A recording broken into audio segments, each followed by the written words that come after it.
प्रिय विद्यार्थियों, मैं डॉक्टर शिवशंकर व्यास, सहायक आचार्य राजकीय विधि महाविद्यालय बीकानेर।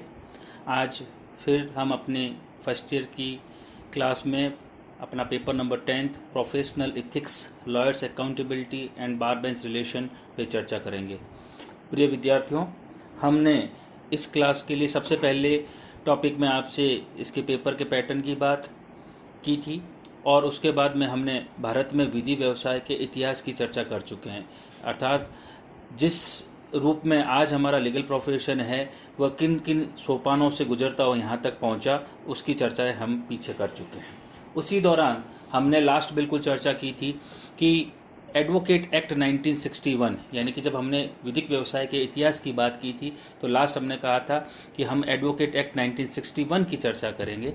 अर्थात एडवोकेट एक्ट 1961 ही वर्तमान में है जो इस लीगल प्रोफेशन को नियमित करता है, विनियमित करता है।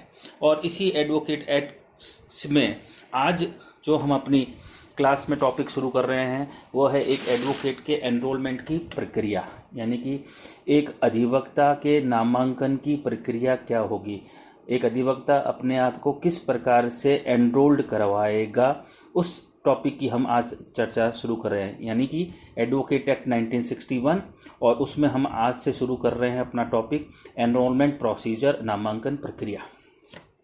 एक सिंपल से एग्जाम्पल के साथ मैं आपको इस टॉपिक को समझाने का प्रयास करूंगा कि जैसे आप लोग एलएलबी में एडमिशन लेते हैं तो एडमिशन लेने के बाद में अगर आप जिस यूनिवर्सिटी की एफिलेटेड कॉलेज में आप एडमिशन ले रहे हैं और आप वहाँ पर पहले से नामांकित नहीं हैं, एनरोल्ड नहीं हैं, तो आपको आपका परीक्षा फॉर्म भरते समय एनरोलमेंट फॉर्म भी भरना पड़ता है। यानी कि आपको नामांकन करवाना पड़ता है कि हाँ, मैं इस यूनिवर्सिटी का एफिलेटेड स्टूडेंट हूँ। तो पहले क्या कर रहे हैं आप, चाहे वो बीए में आपने एडमिशन लिया हो या एलएलबी में लिया हो, जिस कॉलेज में आपने एडमिशन लिया है उस कॉलेज, वह कॉलेज जिस यूनिवर्सिटी के अंडर में आता है, अगर आपने पहले अपना एनरोलमेंट वहाँ नहीं करवा रखा है तो आपको एनरोलमेंट करवाना पड़ता है, जिससे कि ये पता लग सके कि आप कौन सी यूनिवर्सिटी के एनरोल्ड विद्यार्थी हैं। तो क्या हो गया कि आपने एक नामांकन प्रोसेस को अपनाया और आपने नामांकन करवा लिया। ठीक उसी प्रकार से जब आप एडवोकेसी करने आते हैं, विधि व्यवसाय में वकालत करने की ओर आते हैं, तो केवल लॉ ग्रेजुएट होने से ही आप क्या है विधि व्यवसाय या एडवोकेसी वकालत करने का अधिकार प्राप्त नहीं कर लेते। आपको एक प्रक्रिया से गुजरना होगा और उस प्रक्रिया को गुजरने के बाद आपका एनरोलमेंट होगा और उसी एनरोलमेंट के बाद आप कोर्ट में प्रैक्टिस कर पाएंगे। ये हम आज मैंने पहले आपको एक सिंपल सा एग्जांपल दिया यूनिवर्सिटी का कि आप पहले वहाँ नामांकित होंगे, जिससे कि पता लग सके कि उस यूनिवर्सिटी के एफिलेटेड कितने स्टूडेंट हैं। ठीक इसी प्रकार जब आप यहाँ नामांकन करवाएंगे, यानी कि जिस स्टेट में आप प्रैक्टिस करना चाहते हैं वहाँ आप नामांकन करवाएंगे, तो एक संख्या पता लग जाती है कि उस स्टेट में कितने एनरोल्ड एडवोकेट्स हैं।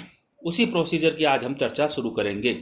एडवोकेट एनरोलमेंट प्रोसीजर को शुरू करने से पहले हम सबसे पहले अधिवक्ता शब्द से क्या अभिप्राय है, मीनिंग ऑफ टर्म एडवोकेट, अधिवक्ता से क्या समझते हैं, इस शब्द को पहले हम समझते हैं।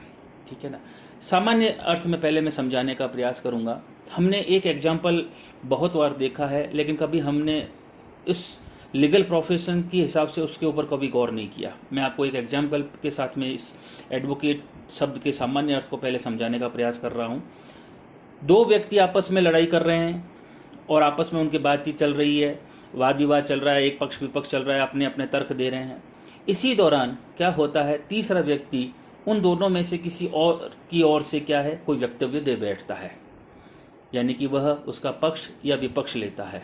तब दूसरा व्यक्ति कहता है, भैया क्यों, आप इसके एडवोकेट हैं क्या, आप इसके अधिवक्ता हैं क्या, आप इसके वकील हैं क्या जो बीच में बोल रहे हैं। वो कहता नहीं, तो फिर आपको बोलने की क्या जरूरत है, आप चुप रहिए, हम दोनों की बात है। यहाँ पर उसने शब्द क्वेश्चन मार्क किया, क्या आप इसके एडवोकेट हैं क्या मीनिंग निकल के रख रहा है। अगर वो कहता है हाँ, अर्थात उसे बोलने का हक है, अन्यथा नहीं है। यानी कि तीसरा व्यक्ति कब बोल सकता है? जब उसका अधिवक्ता है। यानी कि दो व्यक्ति आपस में विवाद कर रहे थे और तीसरे ने पूछा भाई आप इसकी ओर से क्यों बोल रहे हो, आप इसके एडवोकेट हो क्या, वकील हो क्या? कि नहीं तो चुप, और अगर हाँ तो बोल लें। यानी कि सामान्य अर्थ में हम क्या ले रहे हैं कि अधिवक्ता से तात्पर्य ऐसे व्यक्ति से है जो किसी अन्य व्यक्ति की ओर से क्या कर रहा है, कोई वक्तव्य दे रहा है, उसकी पक्ष रख रहा है, उसकी पैरवी कर रहा है, उसकी ओर से बोल रहा है, या किसी व्यक्ति ने किसी व्यक्ति को अपनी ओर से पैरवी करने के लिए अधिकृत किया है, हम उसे एडवोकेट कह रहे हैं। दोबारा समझिए इस बात को। अधिवक्ता से तात्पर्य क्या है? ऐसे व्यक्ति से है जो किसी अन्य व्यक्ति की ओर से, ऑन द बिहाफ ऑफ, मैं क्या कर रहा हूं, मैं उस व्यक्ति की ओर से, यानी कि रामलाल ने अगर मुझे एडवोकेट अपॉइंट किया है तो मैं क्या कर रहा हूं, रामलाल की ओर से क्या कर रहा हूं, कोई स्टेटमेंट दे रहा हूं, उसका पक्ष रख रहा हूं, उसकी ओर से बोल रहा हूं, उसकी ओर से पैरवी कर रहा हूं, तब हम क्या कर रहे हैं, मैं उसका अधिवक्ता हूं। ये हम एक सामान्य शब्दावली में उसे समझ रहे हैं कि अधिवक्ता से तात्पर्य क्या है। कई बार क्या होता है, सामान्य एक और एग्जांपल देता हूं कि किसी फंक्शन में हमें जाना होता है, हमारे घर के किसी मेंबर को जाना होता है, या किसी मीटिंग में हमें जाना होता है ऑफिशियली, लेकिन जिसे जाना होता है वह व्यक्ति नहीं जाकर किसी अन्य व्यक्ति को डेप्यूट कर देता है, तो क्या हो रहा है, वह व्यक्ति उसकी ओर से, सपोज कीजिए कि अपने ही कॉलेज की बात है, प्राचार्य महोदय को किसी मीटिंग में जाना है, लेकिन प्राचार्य महोदय को किसी मीटिंग में जाके अपनी कोई पक्ष रखना है, लेकिन वो किसी कारण से जा नहीं रहे, तो हमारे में से किसी व्यक्ति को उन्होंने भेज दिया, तो हम क्या कर रहे हैं, ऑन द बिहाफ ऑफ प्राचार्य की ओर से हम क्या कर रहे हैं, स्टेटमेंट दे रहे हैं। यानी कि मैं जो कह रहा हूं, मैं नहीं कह रहा हूं, वो मेरे कॉलेज या प्राचार्य की ओर से दिया गया वक्तव्य है। ठीक उसी प्रकार से जब कोई व्यक्ति किसी अन्य व्यक्ति को क्या कर रहा है, अपनी ओर से बोलने का अधिकार दे रहा है, अर्थात बोल वह रहा है, लेकिन किसकी ओर से बोल रहा है, जिसने उसे अधिकृत किया है, वह उसकी ओर से अपना मत वहां पर रख रहा है। तो सामान्य अर्थ हम क्या निकाल रहे हैं कि जब कोई व्यक्ति किसी अन्य व्यक्ति की ओर से अपना पक्ष रखता है, तब हम कहते हैं कि वह उसका एडवोकेट है। ये तो हमने एक सामान्य अर्थ के रूप में से समझने का प्रयास किया। अब हम बात कर रहे हैं अपना एडवोकेट एक्ट 1961। तो इस एडवोकेट एक्ट 1961 में, ठीक है ना, किस प्रकार से अधिवक्ता शब्द को परिभाषित किया गया है, अब हम उसकी ओर आ रहे हैं। तो इस एक्ट, किस एक्ट, अधिवक्ता अधिनियम 1961 की धारा 2(1)(a), advocate act 1961 section 2(1)(a) में इसे किस रूप में परिभाषित किया गया है। वह कहता है कि अधिवक्ता की परिभाषा इस प्रकार से दी गई है कि अधिवक्ता से अभिप्राय ऐसे व्यक्ति से है जिसका नाम इस अधिनियम के उपबंधों के अधीन अधिवक्ता नामावली में प्रविष्ट हो।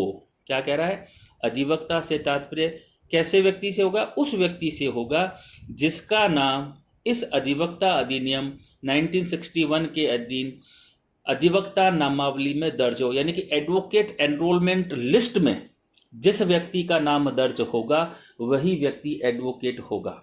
यहां पर आपके 2 नंबर का प्रश्न बन चुका है, ध्यान में रखिए। अधिवक्ता से क्या तात्पर्य है, अगर वो सीधा आपसे 2 नंबर में सिर्फ पूछता है तो आपको एक सामान्य अर्थ को छोड़ते हुए आप सीधा एडवोकेट एक्ट 1961 पर आएंगे कि एडवोकेट एक्ट 1961 सेक्शन 2(1)(a) क्या कहता है, अधिवक्ता से तात्पर्य उस व्यक्ति से होगा जिसका इस एक्ट के अधीन रखी गई एडवोकेट एनरोलमेंट लिस्ट में नाम दर्ज हो। एक लिस्ट बन जाएगी, जैसे ही आप एनरोल करोगे आपकी एक सूची में नाम दर्ज हो जाएगा, जिसका उस एडवोकेट एनरोलमेंट लिस्ट में नाम होगा वही व्यक्ति अधिवक्ता कहलाया जाएगा। ये आंसर आपका क्या होगा, सटीक 2 नंबर के लिए आपको दिया जाएगा।